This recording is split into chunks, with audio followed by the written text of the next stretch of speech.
look, I think that most people accept that, but when you get into the detail, it's a little bit more complicated. I know you know that, Allegra, but when we talk, if I could bring it back to Peter Dutton and the 2030 target, he's probably right that we're not going to meet it. And I don't want to just talk about the 42 v 43%, but you've got to look at the renewables aspect of it. And actually, there's a UN report that says, in fact, no G20 nation is currently on the right trajectory to meet those targets. So we're not alone in all of this. I'm just trying to work out what the big problem is in highlighting that we're probably not going to get there.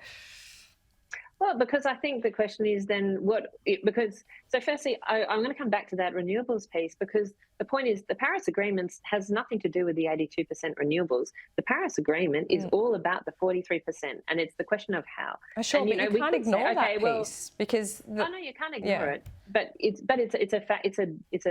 It's a sector that drives in, but it is not the only thing. So you could say, well, look, do we need to do more in relation to stop deforestation?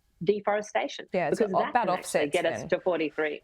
Yeah, well, it's to to stop deforestation, or can actually help us reach that 43%. So for me, my eye on the prize is on that 43%. But I think we've got challenges, but we need to drive towards that. And I'd call Peter Dutton on the fact that you can say, oh look, we're not going to meet anyway. He's just pointing that out. He is also driving an opposition that is voted against every single piece of climate legislation that the Parliament has put forward. Things that, fuel efficiency standards, which Tesla and Toyota supported, and the Business Council. And Chris Bowen ended up watering down. He watered it down a little bit, but everyone is on board now. The safeguard mechanism, which all the major industry groups got on board with. Yeah. So the truth is, which is also driving up prices. No, it's not driving up prices. I mean, it's the context of this now is that we're in a cost of living crisis. And we weren't in a cost of living crisis a couple of years ago when these commitments have made. Does there need to be a recalibration? Well, look, I'm so alive to this, and I hear about these concerns every single day, about people's concerns on power bills and on housing and on, say, insurance bills. But let's look at the numbers. Why have our power bills gone up?